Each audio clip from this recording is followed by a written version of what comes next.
আসসালামু আলাইকুম। মোর্শেদ শোভন আমন্ত্রণ জানাচ্ছি এনটিভির মধ্যাহ্নের খবরে। দর্শক, শুরুতেই ভারত পাকিস্তান হামলার প্রসঙ্গ। পাকিস্তানে ক্ষেপণাস্ত্র হামলা চালিয়েছে ভারত। এই ঘটনায় অন্তত ২৬ জন নিহত হয়েছে, আহত হয়েছে অন্তত ৪৬ জন।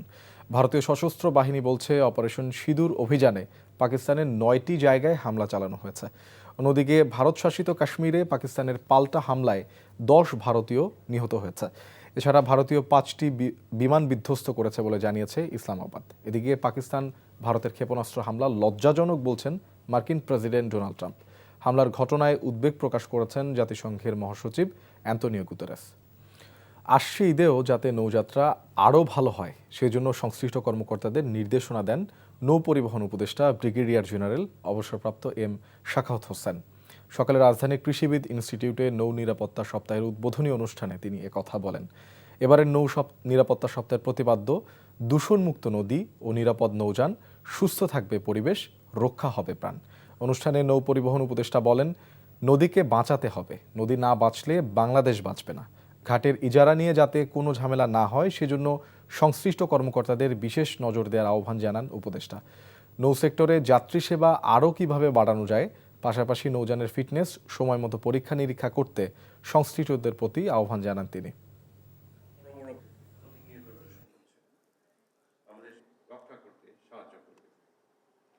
গত ঈদে আমাদের নৌ পরিবহন অত্যন্ত সুশৃঙ্খল এবং সুন্দরভাবে কাজ করেছে। সামনে আরেকটি ঈদ আছে, আমরা আশা করব একইভাবে আপনারা সবাই চেষ্টা করবেন যে এই ঈদেও ঠিক ওই রকম স্ট্যান্ডার্ড যাতে বজায় রাখে। নৌ নিরাপত্তার সপ্তাহ শুধু লিখিতভাবে যেন না থাকে, এটা শেষ। এখানে ট্রেনিং নিয়ে আপনারা, আমি আশা করব যে এই ঈদের আগে আবার আপনারা একটা ইন্সপেকশন করবেন। জঙ্গি নাটক সাজিয়ে ঢাকার কল্যাণপুরের জাহাজবাড়িতে ৯ তরুণ হত্যা মামলায় সাবেক আইজিপি AKM শহীদুল হক সহ ৩ জনকে আন্তর্জাতিক অপরাধ ট্রাইব্যুনালে হাজির করা হয়েছে। বাকি ২ আসামি হলেন ডিএমপির সাবেক কমিশনার আসাদুজ্জামান মিয়া এবং ডিএমপির মিরপুর বিভাগের সাবেক ডিসি জসিমউদ্দিন মোল্লা। সকাল ১০টার দিকে তাদের ট্রাইব্যুনালে আনা হয়। তদন্ত সংস্থার আবেদনের পরিপ্রেক্ষিতে গত ২৪শে মার্চ এই ৩ জনকে জাহাজবাড়ি হত্যা মামলায় গ্রেপ্তার দেখানোর আদেশ দেয় ৩ সদস্যের আন্তর্জাতিক অপরাধ ট্রাইব্যুনাল। একই সঙ্গে এই মামলার তদন্ত প্রতিবেদন দাখিলের জন্য ৭ই মে দিন ধার্য করা হয়। ২০১৬ সালের ২৬শে জুলাই কল্যাণপুরের ৫ নম্বর সড়কের জাহাজবাড়ি হিসেবে পরিচিত তাজ মঞ্জিলের ৫ম তলায় অভিযান চালায় পুলিশ। এ অভিযানে ৯ জন নিহত হয়েছিল বলে তখন পুলিশের পক্ষ থেকে জানানো হয়। গত ৬ মার্চ জঙ্গি নাটক সাজিয়ে ৯ তরুণ হত্যা মামলার অভিযোগে আন্তর্জাতিক অপরাধ ট্রাইব্যুনালে মামলা হয়। রাজনৈতিক দল হিসেবে বাংলাদেশ জামায়াতে ইসলামীর বাতিল হওয়া নিবন্ধন ফিরে পেতে করা আপিলের শুনানির জন্য ১৩ই মে দিন ধার্য করেছে আপিল বিভাগ। আজ আপিলের দ্রুত শুনানির গুরুত্ব তুলে ধরে আইনজীবী মোহাম্মদ শিশির মনিরের আপিল বিভাগ বলছে, জামায়াতে ইসলামীর নিবন্ধন না থাকায় দেশে গণতন্ত্র উত্তরণের প্রক্রিয়া অনিশ্চয়তা তৈরি হয়েছে। এ কারণে জামায়াতের নিবন্ধন মামলাটি দ্রুত শুনানি হওয়া প্রয়োজন। এ সময় প্রধান বিচারপতি ডক্টর সৈয়দ রেফাত আহমেদের নেতৃত্বাধীন পূর্ণাঙ্গ বেঞ্চ আপিল শুনানির জন্য আগামী ১৩ই মে দিন ধার্য করেন। গত বছরের ২২শে অক্টোবর রাজনৈতিক দল হিসেবে জামায়াতে ইসলামীর বাতিল হওয়া নিবন্ধন ফিরে পেতে খারিজ হওয়া আপিল পুনরুজ্জীবিত করে আপিল বিভাগ। এর ফলে নিবন্ধন ও দলীয় প্রতীক দাঁড়িপাল্লা ফিরে পেতে জামায়াতের আইনি লড়াই করার সুযোগ সৃষ্টি হয়।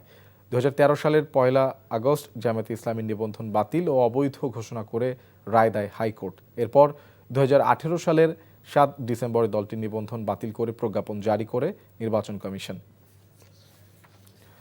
মেহেরপুর কুষ্টিয়া আঞ্চলিক মহাসড়কের শুকুরকান্দি এলাকায় ড্রাম ট্রাক ও মাইক্রোবাসের সংঘর্ষে ৩ জন নিহত হয়েছেন, আহত হয়েছেন আরও ৪ জন।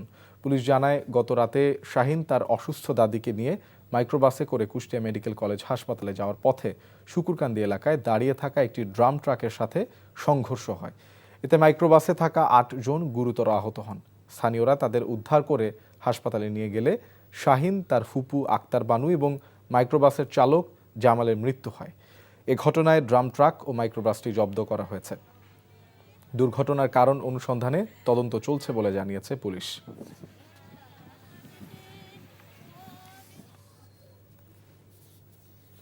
5 দফা দাবি মেনে নেবার সময়সীমা বেঁধে দিয়ে কর্মবিরতি অব্যাহত রাখার ঘোষণা দিয়েছে খুলনা প্রকৌশল ও প্রযুক্তি বিশ্ববিদ্যালয়ের শিক্ষক সমিতি। কুয়েটে আছেন আমাদের সিনিয়র করেসপন্ডেন্ট আবু তৈয়ব। তৈয়ব, আমরা যেমনটি জানছিলাম যে 5 দফা দাবি নিয়ে এখন শিক্ষকরা যে অবস্থান কর্মসূচি পালন করছেন, তাদের বক্তব্য কি এবং কবে নাগাদ আবার সবকিছু স্বাভাবিক হতে পারে?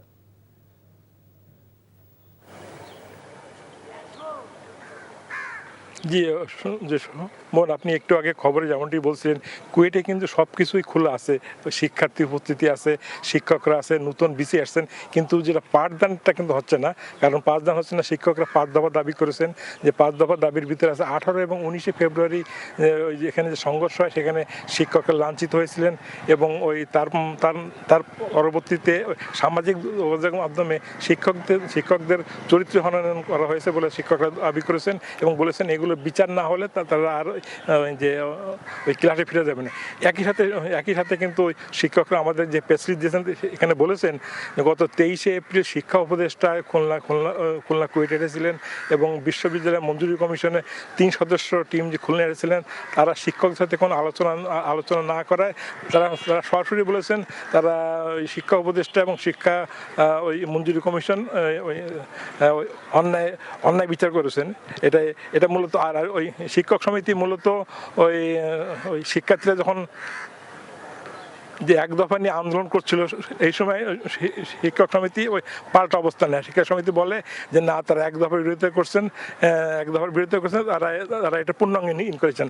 তারপরে থেকে কিন্তু একবার শিক্ষকরা একবার শিক্ষার্থীরা এবং গত লাস্টে ওই 4 মে থেকে সকল শিক্ষা কার্যক্রম শুরু হয়েছে এবং নতুন বিসি এসেছেন। কিন্তু তারপরে কিন্তু 5 তারিখেই ওই শিক্ষক সমিতির পক্ষ থেকে 5 দফা দাবি দিয়ে ওই 7 দিনের আলটিমেটাম দেওয়া হয়েছে। 7 দিনের মধ্যে এই দাবিগুলো না মানা হলে এর ভিতরে উল্লেখযোগ্য হলো যে শিক্ষার্থীদের হাতে যে শিক্ষকরা যে লাঞ্ছিত হয়েছেন তার একটা সুষ্ঠু বিচার এবং সর্বশেষ বলে রাখি, গতকাল সিন্ডিকেটের যে সভা হয়েছে সেখানে কিন্তু বলা হয়েছে যে খুলনা কুয়েটের ওই যে ছাত্র বিষয়ক পরিচালক এবং আইন শৃঙ্খলা কমিটি এ ব্যাপারে মানে ইনকোয়ারি করবে এবং একটি ইনকোয়ারি টিম গঠন করা হবে। তবে শিক্ষক সমিতি বলছেন তারা এতে সন্তুষ্ট না, তাদের আন্দোলন চলবে। জি শোভন, এই ছিল খুলনা থেকে সর্বশেষ। তো আপনাকে ধন্যবাদ। দর্শক, আমরা কুয়েট থেকে জানছিলাম শিক্ষকদের কর্মবিরতির খবর। দেশের দ্বিতীয় চা নিলাম কেন্দ্র মৌলভীবাজারের শ্রীমঙ্গলে প্রথম নিলাম অনুষ্ঠিত হয়েছে। চলতি চা মৌসুমে মোট 48টি নিলাম অনুষ্ঠিত হবে। 7ই মে চা মৌসুমের প্রথম নিলাম শ্রীমঙ্গল চা নিলাম কেন্দ্রে সম্পন্ন হয়। মৌসুমের প্রথম চা নিলাম প্রতি কেজি গড়ে 230 টাকা দরে প্রায় 71,500 কেজি চা বিক্রি হয়েছে। নিলামে বিক্রির জন্য মোট 1,15,000 কেজি চা ওঠে। 43,500 কেজি চা অবিকৃত থাকে। এবারের নিলামে মৌলভীবাজারে 5টি ব্রোকার্স হাউসের মাধ্যমে চা বিক্রি হয়। মোট 30 জন বায়ার চা নিলামে অংশ নেন। নতুন চা মৌসুমের প্রথম নিলামে সর্বোচ্চ 400 টাকা দরে বিক্রি হয় তেলিয়াপাড়া চা বাগানের চা। সর্বনিম্ন দরে বিক্রি হয় 107 টাকা প্রতি কেজি চা।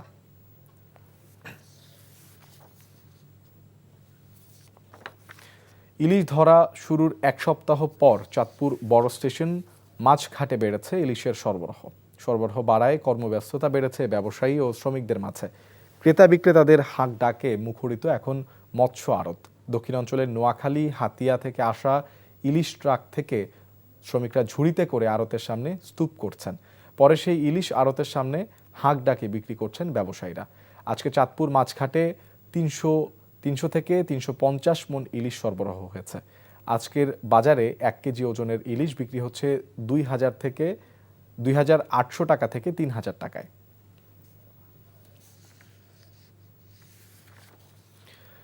কাল 25শে বৈশাখ, বিশ্বকবি রবীন্দ্রনাথ ঠাকুরের 164তম জন্মবার্ষিকী। এই দিনকে ঘিরে কুষ্টিয়ার কুঠিবাড়িতে 3 দিনব্যাপী নানা অনুষ্ঠানের আয়োজন করা হয়েছে। এরই মধ্যে সব ধরনের প্রস্তুতিও শেষ। অনুষ্ঠানে প্রধান অতিথি হিসাবে উপস্থিত থাকবেন সাংস্কৃতিক বিষয়ক মন্ত্রণালয়ের উপদেষ্টা মোস্তফা সরোয়ার ফারুকী। এবারের আয়োজন ঘিরে রবীন্দ্রপ্রেমীদের মাঝে ব্যাপক উৎসাহের সৃষ্টি হয়েছে। কুষ্টিয়া প্রতিনিধি সাবিনা ইয়াসমিন শ্যামলের রিপোর্ট, ছবি তুলেছেন মোহাম্মদ আসিফুজ্জামান। কুষ্টিয়া শিলাইদহের কুঠিবাড়ি রবীন্দ্রনাথ ঠাকুরের স্মৃতি বিজড়িত। কবির 164তম জন্মবার্ষিকী পালনে এই স্থানকেই বেছে নিয়েছে সরকার। আয়োজন করা হচ্ছে 3 দিনব্যাপী নানা অনুষ্ঠানের। এরই মধ্যে সব ধরনের প্রস্তুতিও শেষ হয়েছে। কুঠিবাড়ির সবখানে চলছে ধোয়া মোছা আর রঙের প্রলেপ দেওয়ার কাজ। সাজানো হচ্ছে পুরো বাড়ি। কবির জন্মদিন পালনে কুঠিবাড়িতে এবারের আয়োজন রবীন্দ্রপ্রেমীদের মধ্যে ব্যাপক উৎসাহ উদ্দীপনার সৃষ্টি করেছে। সরকারিভাবে আমাদের শিলাইদহতে একটা অনুষ্ঠান হতে যাচ্ছে, আমরা চাই যে অনুষ্ঠানটা সুন্দরভাবে পালন করা হোক। রবীন্দ্রনাথ ঠাকুরের ম্যাক্সিমাম জীবনের সবচেয়ে বড় সোনালী টাইম সেইখানেই পার করছে। তার কাল যে উপন্যাস সোনার তরী সেইখানে লিখছে। কাঠগুলা যে অবস্থা দেখতে দিন দিন ভেঙে পড়তেছে, এইগুলা একটু সংস্করণের কাজ করা উচিত। অবশ্যই ভালো মানের একটা অডিটোরিয়াম থাকা উচিত। পুকুরের কথা যদি বলি, এখানে পুকুরটা সংস্কার করা হয় না, দীর্ঘ বছর ধরে ওইভাবে আছে। সংস্কৃতি বিষয়ক মন্ত্রণালয় ও প্রত্নতত্ত্ব বিভাগের সহযোগিতায় রবীন্দ্রনাথ ঠাকুরের জন্মবার্ষিকীর অনুষ্ঠানের উদ্বোধন করবেন উপদেষ্টা মোস্তফা সরোয়ার ফারুকী। অনুষ্ঠানকে সফল করতে সব ধরনের প্রস্তুতি নেওয়া হয়েছে বলে জানান এই কর্মকর্তা। বৈরী আবহাওয়াকে মাথায় রেখে আমরা এখানে আমাদের যে অনুষ্ঠান প্যান্ডেলটা এমনভাবে সাজিয়েছি, ওয়াটারপ্রুফ করেছি, যাতে বৃষ্টি আসলেও যাতে এখানে দর্শনার্থীরা নির্বিঘ্নে উপভোগ করতে পারেন। পুলিশ প্রশাসন এবং উপজেলা প্রশাসনের পক্ষ থেকে এই নিরাপত্তা ব্যবস্থাটা কনফার্ম করা হয়েছে। আশা করি এখানে আগত দর্শনার্থীরা নির্বিঘ্নে অনুষ্ঠানটা উপভোগ করতে পারবেন। কবির জন্মদিন ঘিরে সাংস্কৃতিক অনুষ্ঠান, রবীন্দ্রসঙ্গীত, নাটক প্রদর্শনী সহ গ্রামীণ মেলার আয়োজন করা হয়েছে। দর্শনার্থীদের সুযোগ সুবিধা সৃষ্টির পাশাপাশি কুঠিবাড়িকে পূর্ণাঙ্গ পর্যটন কেন্দ্র হিসেবে গড়ে তোলার দাবি এই অঞ্চলের মানুষের। NTV news desk. ভারতীয় ট্যুরিস্ট ভিসা পুরোপুরি বন্ধ থাকায় স্থবির হিলি চেকপোস্ট, কমে গেছে রাজস্ব আয়। তবে স্থলবন্দর দিয়ে দুই দেশের আমদানি রপ্তানি কার্যক্রম স্বাভাবিক রয়েছে। সম্প্রতি ভারতের সহকারী হাইকমিশনার হিলি স্থলবন্দর পরিদর্শনকালে পুনরায় ভিসা চালুর বিষয়ে আশ্বস্ত করেছেন। হিলি প্রতিনিধি জাহিদুল ইসলাম জাহিদের পাঠানো রিপোর্ট। এই তো বছরখানেক আগেও হিলি চেকপোস্ট দিয়ে ভারতগামী যাত্রীদের চাপে হিমশিম খেতে হতো দায়িত্বে থাকা কর্মকর্তাদের, কিন্তু এখন খাখা করছে। প্রতিদিন যেখানে 500 থেকে 600 লোক যাতায়াত করত, সেখানে চেকপোস্ট পার হচ্ছে মাত্র 50 থেকে 100 জন, যাদের বেশিরভাগই মেডিকেল ভিসা। আগে যাদের ট্যুরিস্ট ভিসা ছিল তারাও যেতে চাচ্ছেন না নানা বিড়ম্বনার কারণে। ট্যুরিস্ট ভিসা বন্ধ থাকায় ভারতের বিভিন্ন শিক্ষা প্রতিষ্ঠানে অধ্যয়নরত শিক্ষার্থীদের অভিভাবকরা পড়েছেন দুর্ভোগে। ভারতীয় ট্যুরিস্ট ভিসা বন্ধ থাকার কারণেই হিলি ইমিগ্রেশন চেকপোস্ট দিয়ে যাত্রী আগের তুলনায় অনেক কমে গেছে। আমরা তো ওখানে একাই থাকি, তো অনেক সময় আমাদের অনেক প্রবলেম হয়, আমাদের ফ্যামিলি মেম্বাররা যেতে পারছে না। বিজনেস ভিসাও দেওয়া হচ্ছে না বলে ব্যবসায়ীদের অভিযোগ। এতে ব্যবসায়িক কাজে ভারতে যেতে পারছেন না তারা। এদিকে সম্প্রতি হিলি স্থলবন্দর ও চেকপোস্ট পরিদর্শনে এসে কাস্টমস কর্মকর্তা ও ব্যবসায়ীদের সাথে বৈঠক করেন রাজশাহীতে নিযুক্ত ভারতের সহকারী হাইকমিশনার মনোজ কুমার। ওনাকে ভিসার জন্য আকুল আবেদন করা হয়েছে। উনি বলছে, ভাই আপনারা করেন, আমরা ভিসা করে দেবো। আমি যে একটা বিজনেসম্যান, আমার যে কার্যক্রমটা বিজনেসের উপরই যাওয়া, সে সমস্ত ডকুমেন্ট সাবমিট করার পরেও কোনো প্রকারে ভিসা ইস্যু করতে। যাত্রী সংখ্যা শূন্যের কোটায় নেমে আসায় কমে গেছে রাজস্ব। যেহেতু ইন্ডিয়ান ভিসা বন্ধ হয়েছে, টোটালি শূন্যের কোটায় চলে আসছে, যার কারণে ট্রাভেলস ট্যাক্স থেকে বঞ্চিত হচ্ছে সরকার। দ্রুত ভারতীয় ট্যুরিস্ট ও বিজনেস ভিসা চালু হবে এমনটাই আশা সাধারণ মানুষের। NTV news desk. এ ছিল মধ্যাহ্নের খবরে। এই খবরের ভিডিও সহ আপডেট জানতে ভিজিট করুন এনটিভি অনলাইন www.ntvbd.com। এছাড়াও এনটিভির জনপ্রিয় সব অনুষ্ঠান ও খবরের আপডেট জানতে ভিজিট করুন আমাদের ইউটিউব ও ভেরিফাইড ফেসবুক পেজ। 2টায় দুপুরের খবর দেখার আমন্ত্রণ রইল। ধন্যবাদ সবাইকে।